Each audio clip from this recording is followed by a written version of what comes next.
তুই একাই আছো? জামাই বাবাজিরে নিয়ে আস নাই? মা, তোমার সাথে না অনেক জরুরি কথা আছে। তুমি যে পানি পড়া আর তেল দিয়েছিলে, হ্যাঁ। সেটা না 20 দিন হয়ে গেছে তোমার জামাইকে খাওয়াচ্ছি। আর তো 10 দিন বাকি। মা, আমি না যে কোনো মুহূর্তে হোক তুমি তোমার মেয়ের জামাইকে বাঁচিয়ে দাও।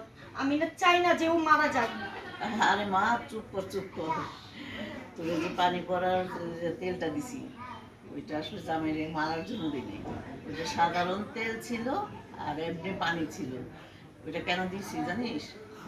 যাতে জামাই বাবাজিরে তুই সেবা করতে করতে ওর কাছাকাছি হয়ে যেতে পারিস, এটার জন্য দিয়েছি। যাক, ভালোই হয়েছে। তাহলে আমার মামনি সুমতি হয়েছে, বুঝেছি, তাই না? কি বলো মা? যাক, তুমি যদি এই জিনিসটা আসলেই সত্য বলছো, আমি না আল্লাহর কাছে আর কিচ্ছু চাই না। জীবনে এই জিনিসটাই আমি চেয়েছি।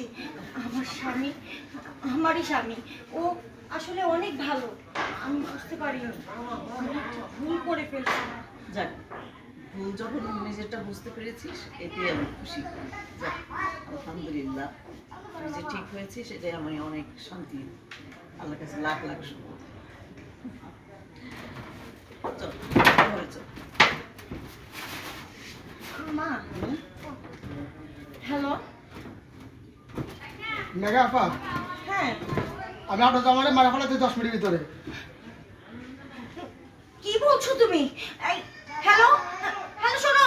হ্যালো মা, আমি না ওই যে একটা গুন্ডার কথা বলেছিলাম না, ওকে তো আমি প্রথমে টাকা দিয়ে বলছি যে ওকে মেরে ফেলতে। ওরা 10 মিনিটের মধ্যে ওকে মারতে যাচ্ছে। মা, তাড়াতাড়ি চলো মা, একটা কিছু করো। আচ্ছা ঠিক আছে, চল চল, চল।